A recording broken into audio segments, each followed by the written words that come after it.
محترم سامعین اکرام، السلام علیکم ورحمۃ اللہ وبرکاتہ۔ آج کی ویڈیو دو باتوں پر مشتمل ہے، ایک اہم مسئلہ اور ایک اسلامی کیلنڈر۔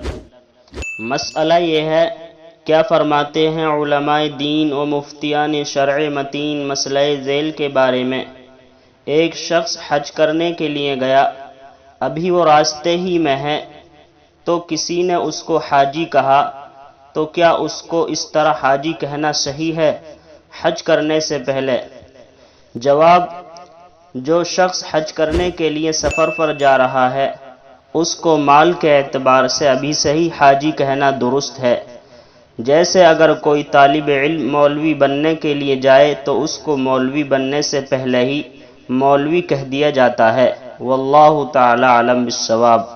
اور آج کا کیلنڈر یہ ہے، آج ہندوستان اور آس پاس کے ملکوں کے اندر چاند کی تاریخ ہے 4 ذی القعدہ، اور آج سعودی عربیہ اور پاکستان کے اندر چاند کی تاریخ ہے 5 ذی القعدہ سن 1443 ہجری، اور آج انگریزی تاریخ ہے 5 جون 2022 عیسوی، اور آج جو دن ہے وہ اتوار کا دن ہے، سنڈے۔ السلام علیکم ورحمۃ اللہ۔